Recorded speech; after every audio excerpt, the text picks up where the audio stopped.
Good evening, everyone. This is the very first installment of Trouble at Home, which is an event in the virtual realm that's descended from a 10-year-old program at the Mark Twain House. That is, it's been going on for 10 years. This is not a rebroadcast of something 10 years ago. But the program is The Trouble Begins at 5:30. It's been a potpourri of Mark Twain in all its different aspects, ranging from Mark Twain in Scotland to Mark Twain versus Mary Baker Eddy to all kinds of things. And tonight we are starting it in this new way. It's sort of an interview format. I'm Steve Courtney. I'm the curatorial special projects coordinator here at the Mark Twain House.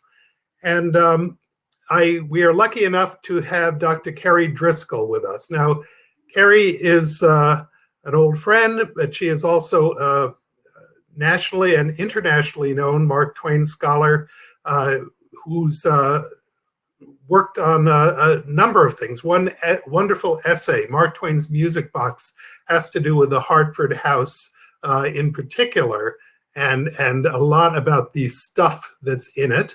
Most recently, she has brought out an extraordinary book, Mark Twain Among the Indians, which is here. And that's something that is available to you.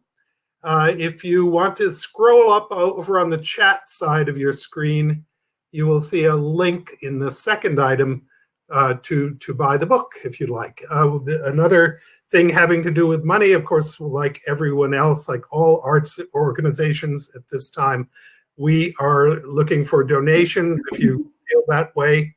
And down in the middle of the screen toward the bottom, I believe I'm pointing to it, is something that says, "Your support is vital to the Mark Twain House and Museum. Please donate here." If you want to ask a question during our interview, there's a little thing at the bottom that says ask a question.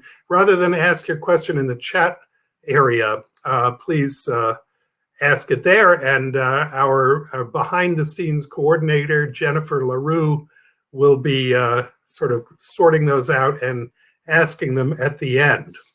Again, Carrie Driscoll is here in part because she always has something interesting to say about Mark Twain, but also because she is now in the role of associate editor at the Mark Twain Project, Papers and Project in Berkeley, California. You may not know that Mark Twain's papers ended up at the University of California in the Bancroft Library, where they do not just sit quietly waiting for somebody to go look at them, but they are being constantly worked on by a group of editors who are publishing them little by little. Now, I think Carrie can probably give us an idea of how much stuff they have there, but it's quite a lot. Mark Twain wrote a lot that he did not publish. He had acres of letters and journals and laundry lists and everything else you can imagine, which these folks work on all the time. I visited out there, and when I first went out there, it almost seemed like a monastery. People in their little cubicles, leafing through things, looking them up. It's been, of course, a tremendous resource to those of us interested in Mark Twain and his work and his world. But I think what I thought of asking you first, Kerry, was why California? How did the Mark Twain papers end up there? Well, if I could just back up a little bit, Steve, the old saying, all roads lead to Rome. Well, if you're doing research on Mark Twain, all roads eventually lead to the Mark Twain papers. It is the holy temple of Mark Twain, the holy of holies. What I like to call it is the mother lode. It is an archive of inexhaustible richness. As you just said, Twain wrote a lot that he didn't publish. So the Mark Twain papers have something like 500 manuscripts, both published and unpublished. Well over 3,000 letters that he wrote, 17,000 letters that people wrote to him, notebooks, scrapbooks, photographs, family artifacts, household receipts, you name it, and it's there. Now, the story of how the papers came to be at Berkeley is a little bit of a convoluted tale. So Twain, as you know, died in April 1910, and his only surviving descendant was his daughter, Clara.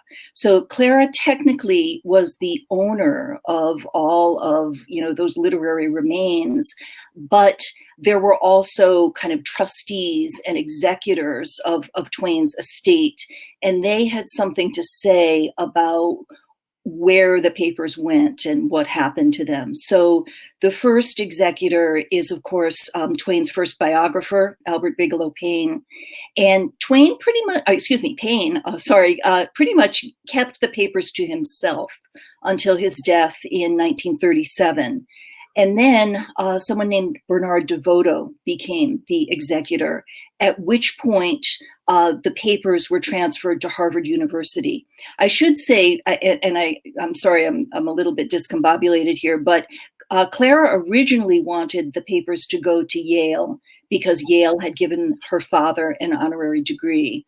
That never happened, right? So the first university they ended up at was Harvard. Clara was difficult, I gather, to work with, and Bernard DeVoto resigned any number of times from his role as executor, and then finally, he could always be kind of cajoled into returning until 1936 or 37. I can't remember. Excuse me, what's that?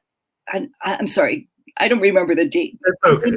Paine died in 37. I think it's actually a decade later, 1946 maybe, that DeVoto resigns. And the papers then, a historian named Dixon Wechter takes over and moves the papers to the Huntington Library in San Marino, California. During Wechter's tenure as executor, he got a post at UC Berkeley and was able to persuade Clara that the paper should come with him to Berkeley. And then he died an untimely death in his early 40s. And that's, sort of the long way around of how the papers got to be at Berkeley. And who are the people who work on this project other than yourself? Well, every day I go into the Bancroft Library and, look through those file cabinets or go into the vault where all the treasures are. And that to me is like the best Christmas morning ever. I mean, when I go into that vault, am like giddy because it's just so amazing to open a drawer and see what's inside.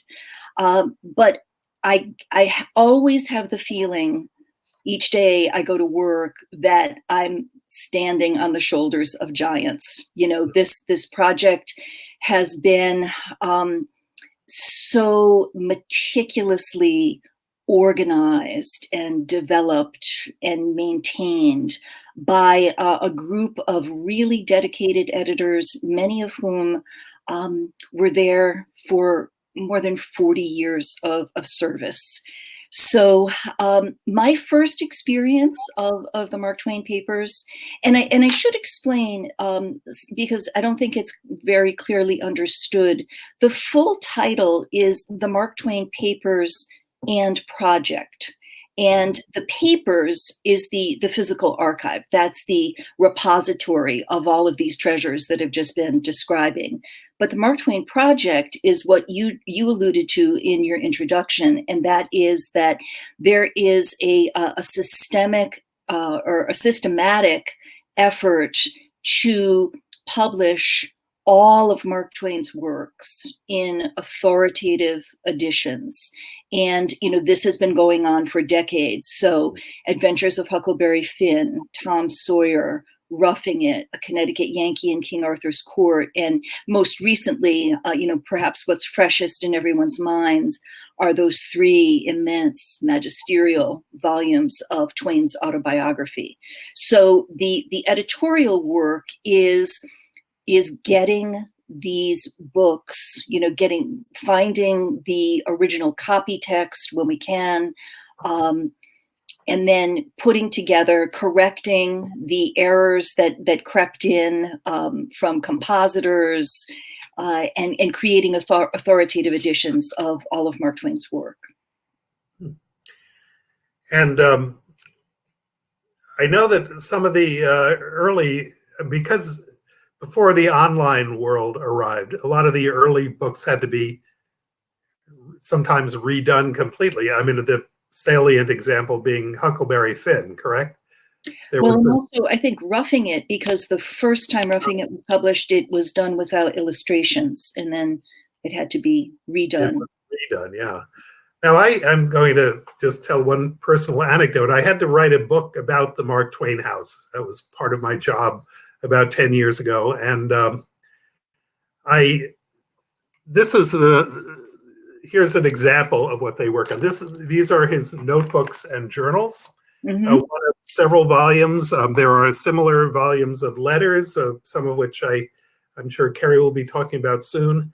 But what these books are full of are the footnotes that the editors put together. I don't know if you can see this, but you can picture a footnote, I suppose, if you have a vivid imagination. And one of these footnotes, as I wrote this little book for the visitors to the Mark Twain House, one of the footnotes had an entire account of a visit to the Mark Twain House, led by the architect, with Mary Fairbanks, who was a good friend of Mark Twain. I think she had arrived in town to visit. The Clemenses, because of course the Mark Twain's name was Samuel Clemens. The Clemenses had to rush off to Elmira, and they couldn't give her a tour of this house under construction. So the architect did, Edward Tuckerman Potter. And what I found was that a lot of what she saw matches what you see in the Mark Twain House today. So I was sort of able to use that as a frame for this guide. This was the first tour of the Mark Twain House. Now there are 65,000 people every year. Right now, of course, it's in hiatus. Things will change in unpredictable ways, I'm sure. But there it was, just this wonderful thing that Mary Fairbanks had written for her husband's newspaper about what it was like to tour the Mark Twain House, seeing many of the things that tourists see now. And it was just there. It's like if all roads lead to the Mark Twain papers, all scholarly roads have to find their way into these productions of the Mark Twain papers. So, yes. And so right now you've been working on a new volume of letters, correct? I have. So for those of you who don't know me, this gig at the Mark Twain Project is a new one for me. For 28 years, I was an English professor. And so I just started at the project last October. And what I have been working on is, the volume is called Letter 7, which covers the years 1876 to 77. And as someone who has spent a lot of time, thinking and reading and researching about Mark Twain, like Steve, I too have been amazed, enlightened, enraptured by the depth of the scholarship and the expertise that is available in all of those volumes. Not just the notebooks, but the letters volumes and the authoritative editions of the creative works as well. So and the autobiography, which is actually, there's this whole online aspect to the papers, and the autobiography is readable there, correct? Yes, that's correct. Searchable, very, very, very useful. Yeah. But because Mark Twain was living in 1876 and 77 in Hartford, um, my background as a Hartford girl turned out to come in pretty handy. So one of my first assignments, the Letter 7 volume has been in development for a number of years. It was first worked on by Victor Fisher and Michael Frank, both of whom have retired after, as I mentioned a while ago, more than 40 years of service each. And it was handed off then to Harriet Smith, who is a senior editor at the project and also my office mate. So I came in as the newbie, and one of my first tasks was to check the footnotes, the drafts of the footnotes that had been written for the L7 volume. And I don't have, the expertise that any of those editors have yet, although I'm, really eager to try to develop it. But little things, made me happy about being able to contribute in not unexpected ways, but significant ways. So in 1877, there is sort of a big kerfuffle in the Clemens household about the maid Lizzie Wills, who has been entertaining a gentleman without anyone's approval in her room at night. And Clemens gets wind of this, and he and his good friend, the minister Joe Twitchell, decide that they need to somehow legitimize this and have them get married. And so Livy and the girls are up in Elmira at Quarry Farm, and there are these long, wonderful letters in which he is giving her a detailed account of kind of his reconnaissance, who he's talking to. He's talking to George, he's talking to different maids, he's talking to the cook, trying to figure out exactly what it is that's been going on. And he says, I'm going to run now down to Mrs. Perkins's. And the original footnote said that the Mrs. Perkins in question was probably Mary Perkins, the mother of his attorney, Charles Enoch Perkins. And I said, no, I don't think that's true. I think it's Lucy Perkins. It's Charles's wife. Charles and Lucy were good friends of Sam and Livy. And then the question that Harriet posed to me, because she is, born and bred in Berkeley. She's lived there for a long time. And it's like, could he really walk over to the Perkins house? And I'm like, oh yeah, it's only, it's less than 2 blocks away. He could do that very quickly. So, I mean, that's the very small way in which my knowledge of the local landscape has proven to be helpful. Yeah. I notice a number of Mark Twain House staff showing up in the chat column, which I welcome everybody. I'm so glad that you're taking part in this, because we do have staff working at the Mark Twain House on all kinds of interesting projects. There's a mention of the virtual tour. You can just take the tour yourself anytime you're near a computer. There are ways to buy things. There's a sort of various coronavirus packets you can buy. And people are working there, putting together educational programs, all kinds of things. So we're like everyone else, we're straining for the time that we can open up in some way, somehow, safely, and based on science and all of that. But there's still quite a bit going on. And I recommend the virtual tour. Someone just praised it, I see. Craig Banks. Hello, Craig. Anyway, sorry for the commercial. Oh, that's okay.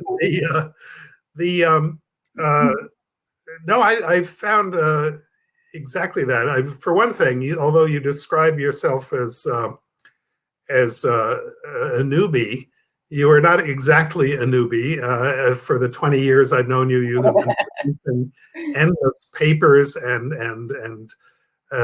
frankly, you're perfect for the place because you have a sort of ferret-like ability to draw out detail and do research. And I don't think newbie is probably exactly the right word for what you're doing.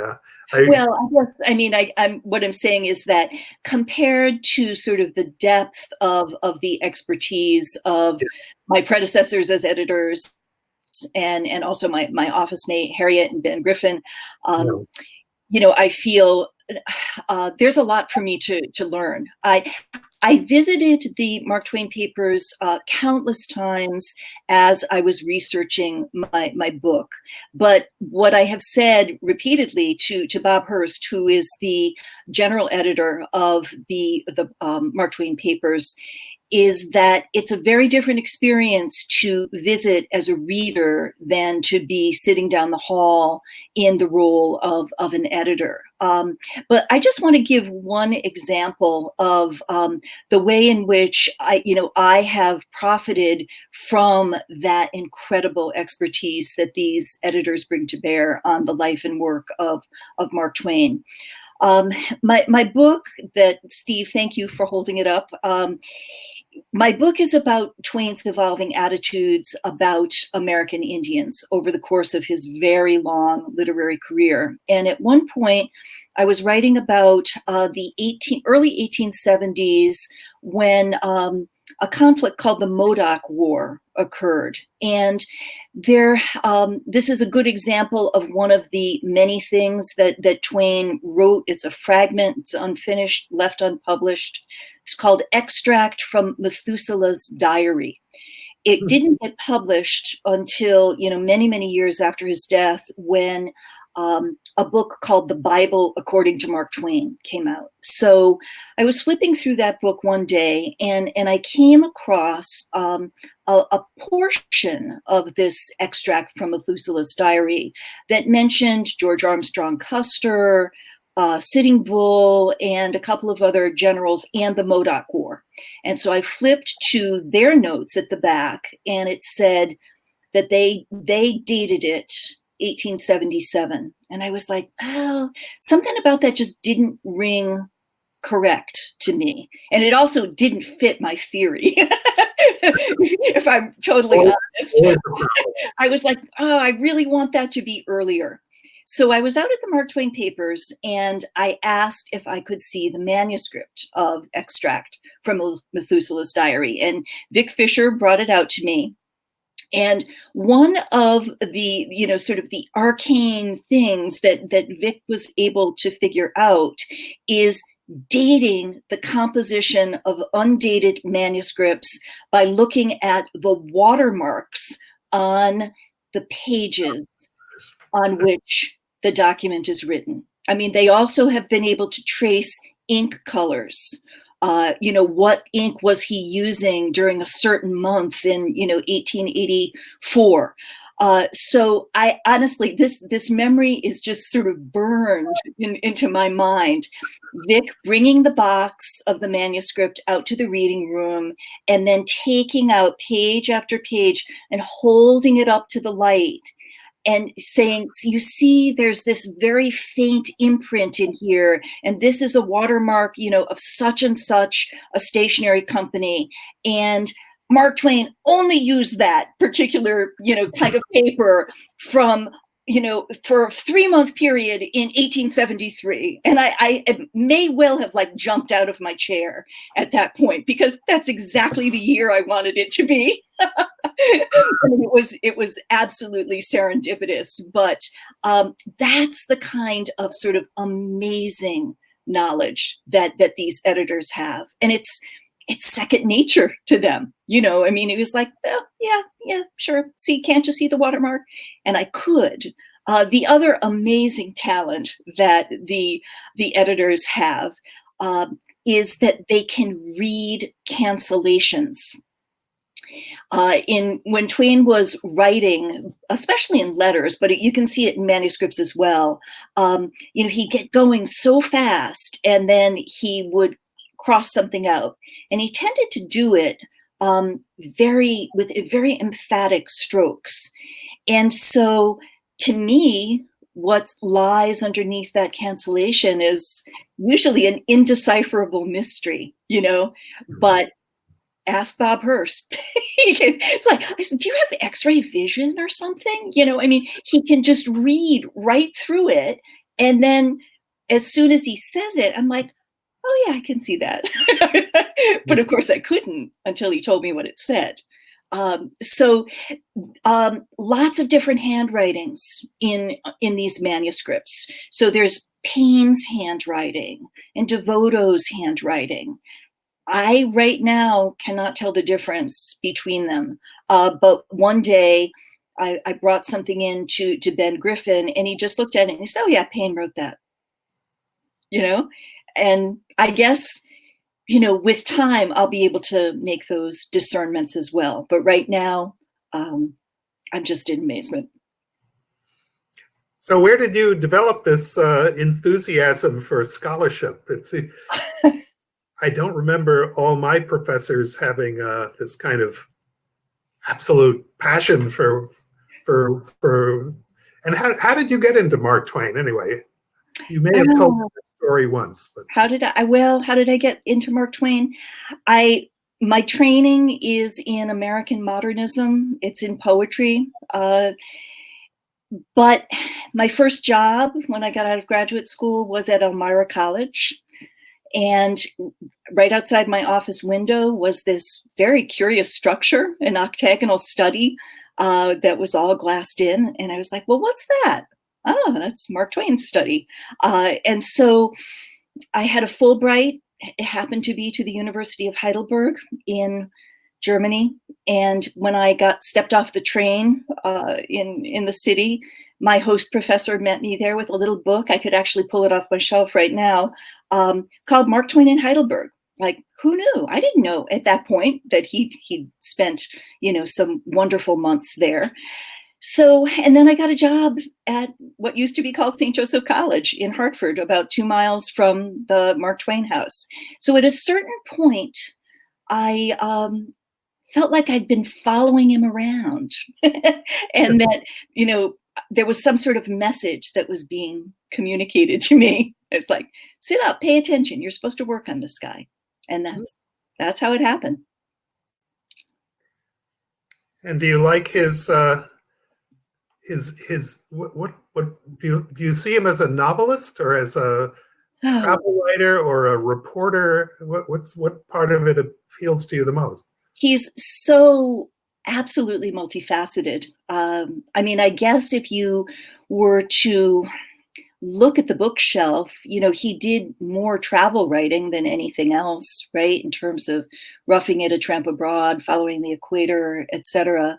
But I guess I think of him primarily as a novelist.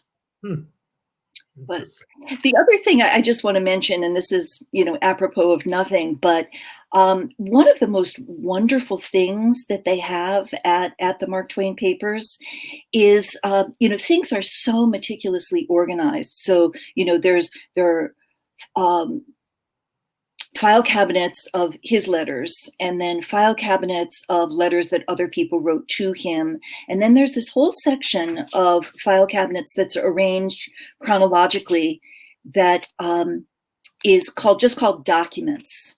And it's sort of a miscellany, of the contract for Ah Sin, right? The play that he wrote with Bret Hart is in there, all kinds of just sort of odds and ends that don't fit into any other category. But at the end of every single year, there is a folder that's called financial documents. And the Clemenses saved their household receipts. And I have had so much fun looking through those folders where it's not just something, an official printed store receipt, for an item like a special piece of furniture that would have cost a lot of money. These are just random, sometimes sheets of paper that are torn, maybe out of a notebook. One that I found not too long ago was just, again, not even a half size, like a quarter size sheet of paper for a load of wood that had been delivered to the Clemens household. signed by, an obviously ethnic name. I think someone who was Irish with an X from West Hartford. And it kind of made this literary lion so real and so human to me to, see this little random scrap of paper that, ordinarily would have just gotten thrown into the fire, but it didn't. They saved it, they kept it. The other interesting thing is that that I found in terms of receipts was, again, a handwritten scrap for German lessons from a local woman, a German immigrant, for Susie and Clara in the early 1880s. Steve, I don't know what happened. I don't see you anymore. Don't know why not. I see a funny little computer icon instead of you. I see myself. Okay. Do people out in viewer land hear us and see us? He's there, says Preston Puzzle. Okay. We can see you both of you. All right, awesome. You got a little murky for a while there, so maybe there's something in the perturbation in the ether. Okay. I don't know. Anyway, everybody seems to be able to see us both. You can hear me, correct? Yes. Okay. And you've just come back. You've just come back on the screen. Oh, there I am. Okay. Hello. Okay. Let's see. I think we seem to have about 8 questions.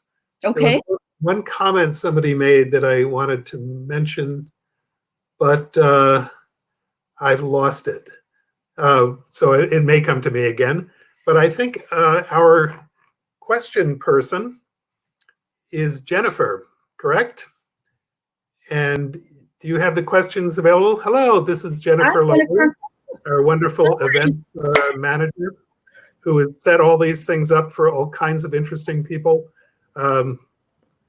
including us. Of course, we're extremely interesting.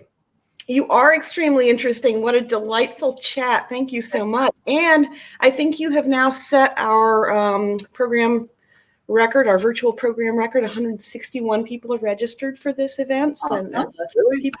More than Jan Karen? Yes, more than Jan Karen, Steve. I know that's an ego boost, huh? Yeah, nobody. This is just between us. This is. Well, do you want some questions? We got some terrific questions from the audience. So let me get started. There are 10 of them here. I'm just going to start at the top. The way Crowdcast does this is if more than one person votes for a question, that one gets to the top of the list. And this one has 7 votes. It was originally posed by Walter Powell. So thank you, Walter. Has UC Berkeley's possession ever been challenged? Curious about how Harvard and Yale didn't step forward. I know you talked about that a little bit. I cannot speak to that in any definitive way. I believe that the ownership of the papers has been transferred to the University of California Regents. I don't know what year that happened, but they're there. They belong there. So I don't think that there have ever historically been any challenges. If there are, I'm unaware of them. Okay, fair enough. Yeah. Thank you. All right, then. With 5 votes, the original question coming from our friend Preston, are there any unfinished books among the papers? I know Twain pigeonholed things to wait for his inspiration well to fill up again. Any chance unfinished works might be published? Yes. Well, I mean, unfinished books have already been published. Perhaps the most... the one that comes to mind anyways right away is called Mark Twain and Tom Sawyer Among the Indians, which was intended to be a sequel to Huck Finn and written in 1884. And he tried a number of times to bring it to fruition and never managed to. And that was published in, I think, the late 1960s. So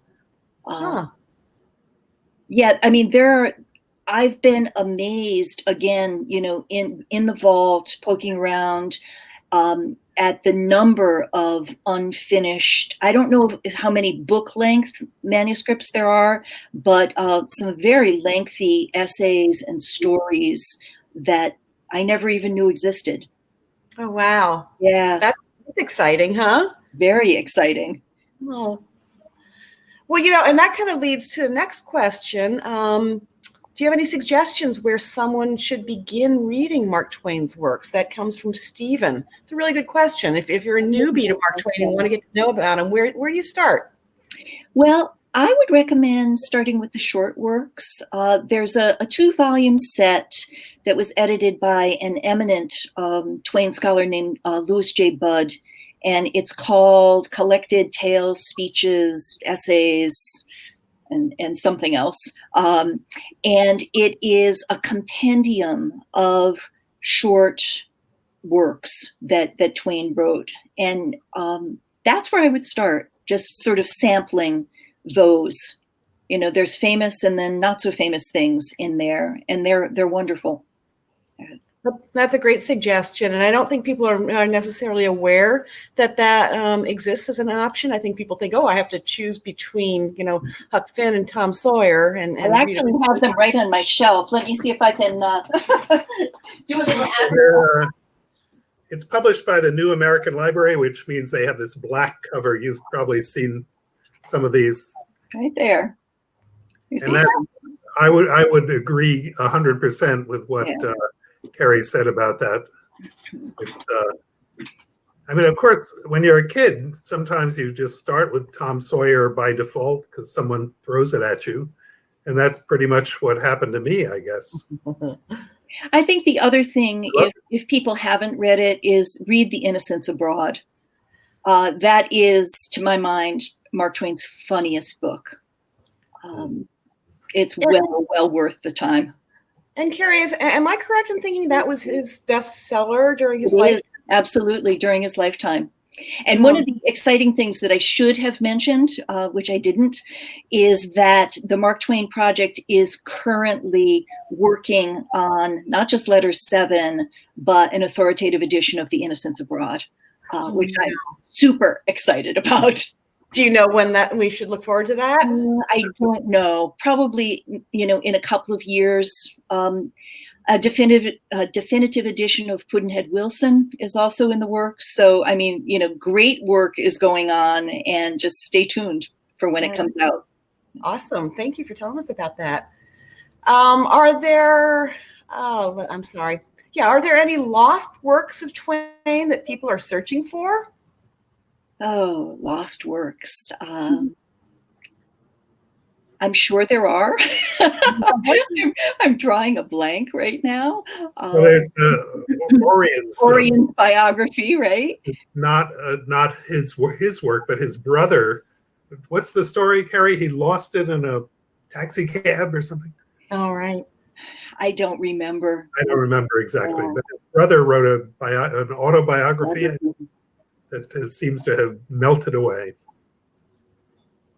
People do look for recordings. He did record his voice on wax cylinders, all of which seem to be destroyed. There are people who can recount one by one what happened to these wax cylinders. There was a fire in the Edison laboratory where Edison was recording them. So his voice is sadly not with us at all, whereas a few people of his era, we can hear what they had to say. Yes. And so, by extension, we actually don't know what Mark Twain's voice sounded like. Is that correct? No. But we have William Gillette reading the Jumping Frog story in, what year is that, Steve? The 30s. And it was what we have, I think, is a recording from a radio broadcast. It's somebody with their early 1930s tape machine recorded William Gillette, the actor who played Sherlock Holmes on stage, built Gillette Castle in Connecticut.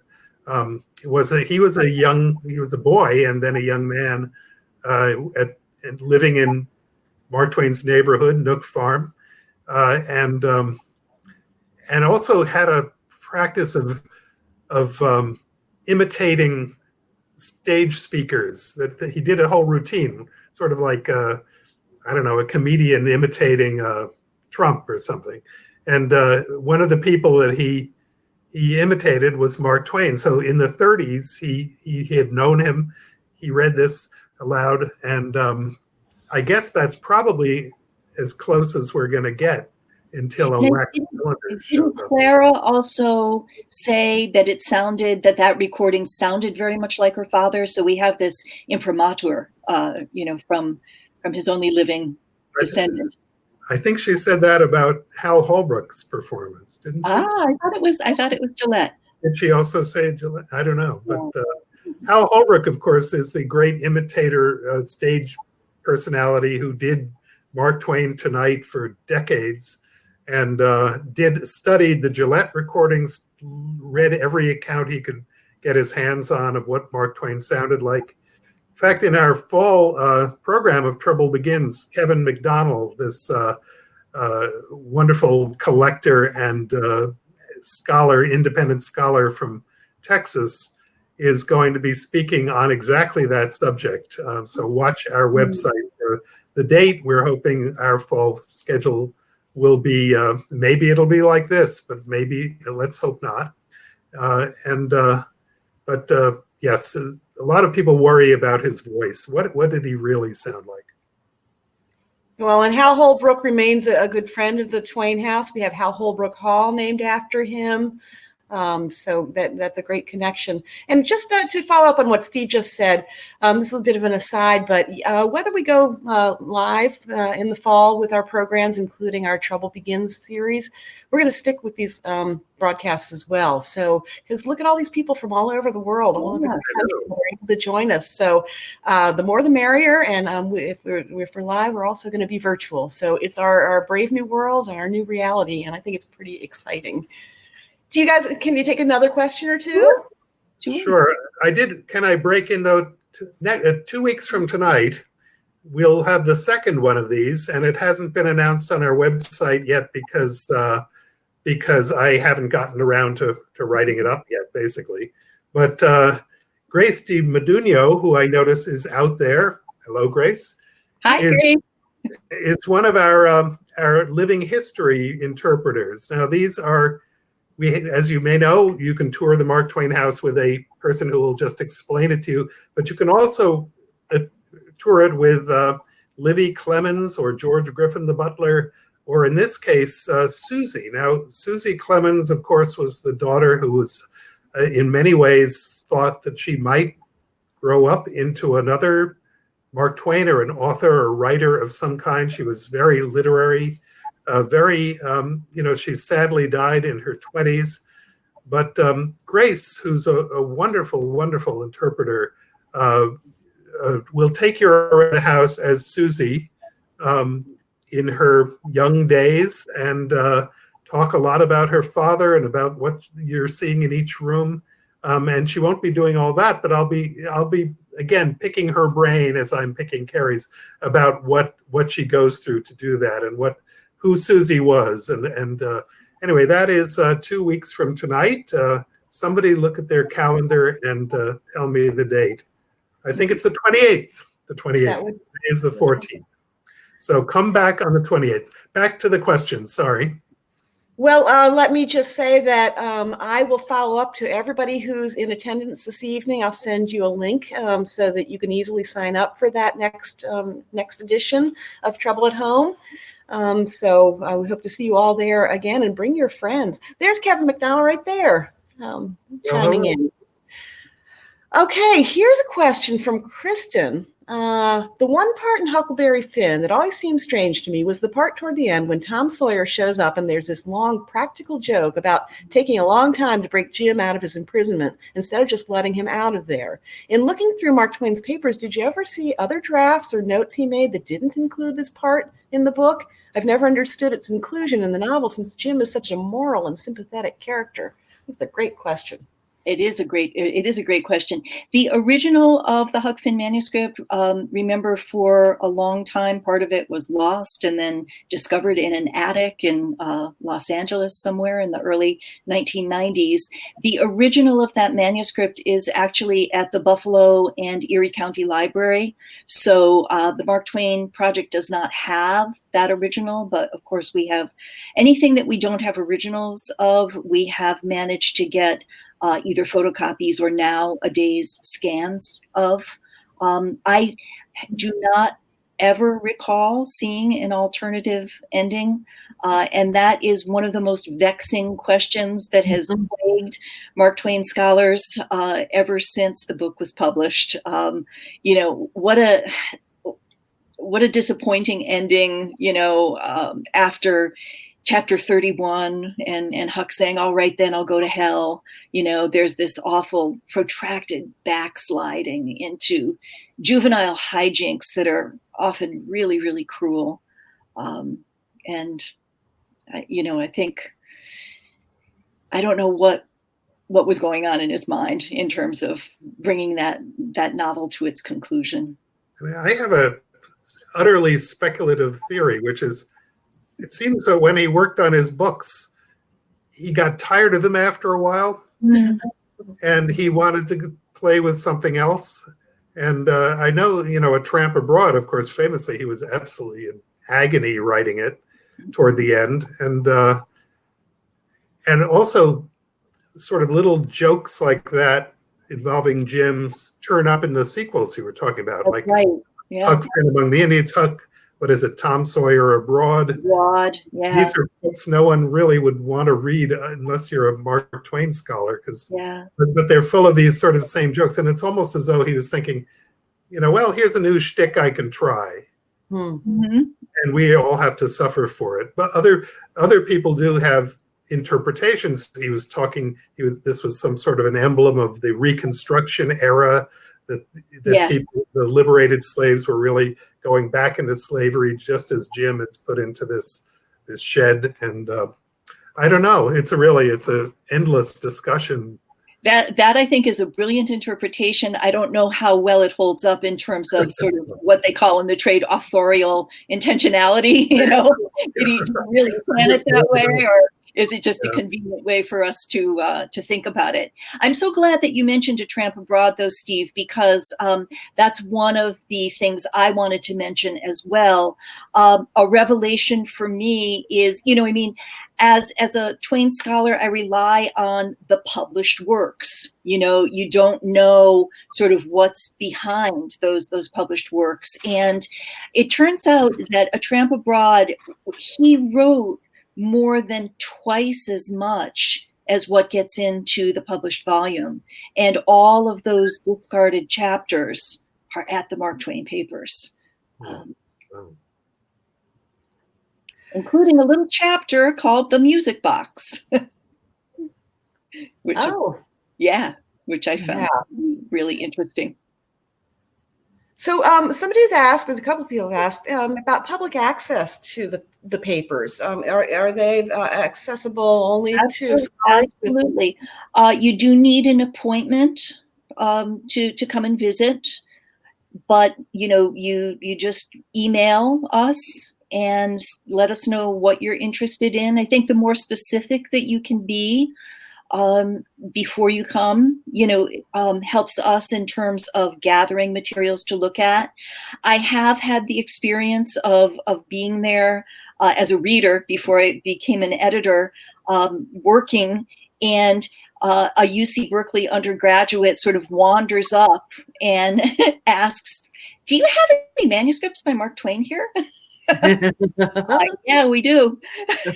Which one do you want? Right? Yeah, really.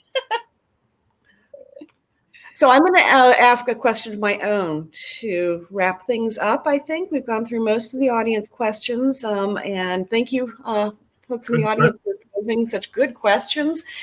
I will just comment here that consistently, when our programs are live or virtual, we get comments from our speakers and authors that our audience has asked the best questions they've ever gotten anywhere. So we're really proud of that as an institution. So this might be not a fair question. I'm going to ask you each to say which is just in your gut, your belly, your favorite Mark Twain piece of writing in any genre, and what do you think is his finest piece of writing? I'm going to let you go first, Steve. Yeah, good move, Carrie. Let me think. I think it's a little hard because there are pieces of books there are parts of life on the Mississippi that I would never mind not ever reading again. And there are sections that are gorgeous or brilliant. And so it's a little tough. It's more like pieces of books. I have a prejudice toward The Tramp Abroad because I did something about his traveling companion on that trip, the Reverend Joe Twitchell of Hartford. And so that, to me, has great stuff in it. But on the other hand, the whole section on German dueling, I could leave behind. So that's a bad answer, but there it is. No, that was a good answer. It is, I think, almost impossible to choose a favorite because like with Steve, there are so many. But certainly one that I would vote for is the Whittier birthday speech, which is just so howlingly funny and so outrageous. Or, the "Is he dead" section of The Innocents Abroad. I mean, there are things. Actually, one of the things that I came across since I've been at the papers was a letter in which someone's explained that they were very despondent and thinking about taking their own life, and just happened to glance over and see a copy of The Innocents Abroad on a desk and started to read it and began to laugh so hard that he changed his mind. Wow. It saved a life. It saved a life.